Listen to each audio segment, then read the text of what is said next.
बच्चों, पिछले वीडियो में हमने प्रश्न बेसलाइन टेस्ट 2023-24 का ये प्रश्न पत्र देखे थे, जो कि प्रश्न क्रमांक 1 से 2, 3, 4 और 10 तक के हल देख चुके हैं। इसके बाद प्रश्न क्रमांक 11 से इसके आगे के हल देखते हैं। तो यहाँ पर जैसे क्या लिखा है, खाली बॉक्स में सही संख्या लिखें।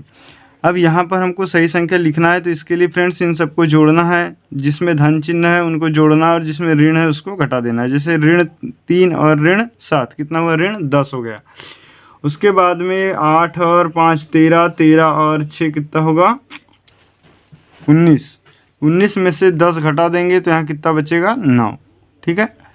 इसी प्रकार एक समकोण की माप होती है, तो 90 अंश के कोण को समकोण कहते हैं। तो इस पर आपको ऐसे टिक कर देना है।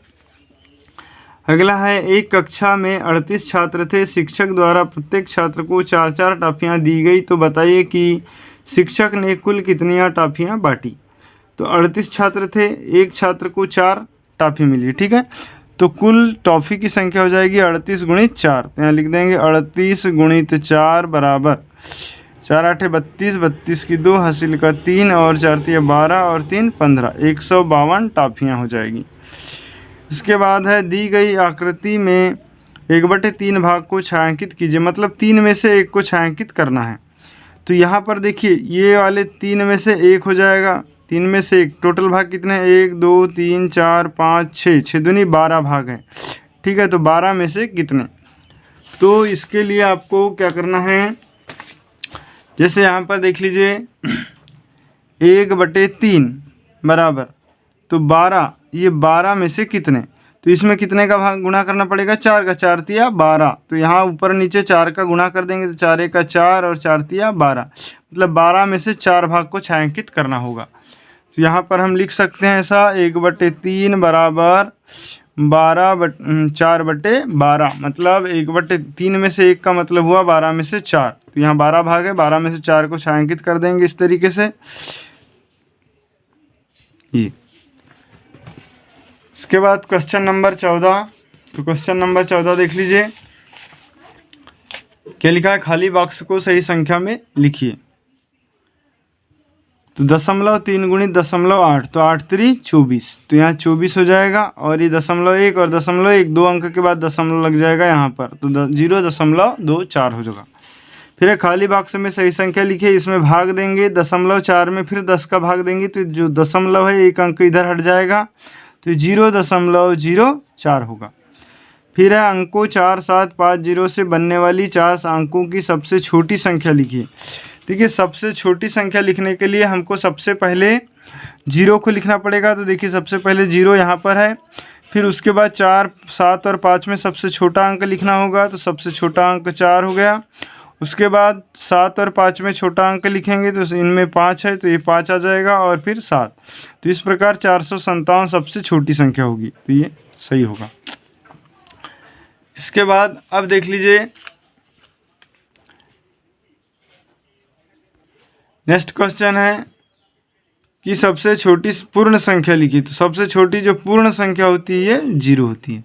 फिर संख्या 6 के प्रथम 5 गुणज लिखिए। तो प्रथम 5 गुणज, पहला तो गुणज हो जाएगा 6, फिर 6 दूनी 12, 6 3 18, 6 चौके 24, 6 पंचे 30, ये हो जाएंगे प्रथम 5 गुणज। फिर प्रश्न 19, कोई भी एक बहुभुज खींचे और उसके अभ्यंतर को छायांकित कीजिए। अब एक बहुभुज खींचना है। बहुभुज में त्रिभुज हो सकता है, चतुर्भुज हो सकता है, पंचभुज हो सकता है। तो यहाँ पर हम एक त्रिभुज बना देते हैं, ये हो गया बहुभुज, है ना। और इसके अभ्यंतर का मतलब होता है आंतरिक भाग को छायांकित करना है, तो ये अंदर वाले भाग को हमने छायांकित कर दिए। इसके बाद है प्रश्न क्रमांक 20। तो प्रश्न 20 में क्या लिखा है, घड़ी की घंटे वाली सुई कहाँ रुकेगी यदि वह 1 से प्रारंभ करे और एक समकोण घूम जाए। ठीक है, 1 से प्रारंभ करे और एक समकोण घूम जाए, तो घड़ी की सुई। अब यहाँ पर देखिए, आप घड़ी इस तरीके से रहती है, यहाँ पर 12 होता है, इधर 6, इधर 3 और यहाँ 9। ठीक है, यहाँ 1 2 और 3, फिर 4 5 और 6, 7 8 और 9, 10 11 और 12। अब देखिए क्या कहता है कि घड़ी की घंटे वाली सुई कहाँ रुकेगी यदि वह 1 से प्रारंभ करे और एक समकोण घूम जाए। देखिए घंटे की सुई यहाँ 1 से प्रारंभ करेगी और एक समकोण बनाएगी। समकोण मतलब 90 अंश का कोण। तो देखिए यहाँ पर आके रुकेगी, मतलब 4 पर आके रुकेगी, तब इनमें एक समकोण बनेगा। ठीक है, तो इसका उत्तर हो जाएगा 4। फिर है संख्या रेखा पर ऋण 5 को दर्शाइए। तो संख्या रेखा जो होती है इसमें हमको बीच में 0 होता है, इधर होती है धन संख्या, धन 1, धन 2, धन 3, ठीक है, अनंत तक। इसी प्रकार इधर ऋण 1, ऋण 2, ऋण 3, अनंत तक। तो यहाँ पर देखिए ये 0 है, तो इधर तो हो जाएगा धन 1, इधर धन संख्या हो जाएगी, इधर हो जाएगी ऋण संख्या। तो ऋण 1, ऋण 2, ऋण 3, ऋण 4 और ऋण 5, तो ये होगा ऋण 5 को दर्शाएंगे।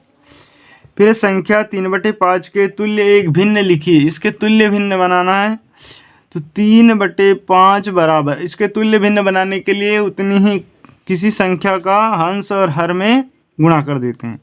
तो यहाँ 2 का गुणा कर दिए हमने, तो 3 गुणित 2/5 गुणित 2, तो ये हो जाएगा 2 तिया 6/10। ठीक है, इस प्रकार से आप और बहुत सारी तुल्य भिन्न बना सकते हैं। ठीक है बच्चों, वीडियो अच्छा लग रहा हो तो प्लीज़ इसे लाइक कर ले, चैनल को सब्सक्राइब करें और बेल आइकन घंटी को जरूर पेश कर दें। अगले वीडियो में हम प्रश्न क्रमांक 22 और इसके आगे के सवाल को हल करना देखेंगे। ठीक है, तब तक के लिए नमस्कार।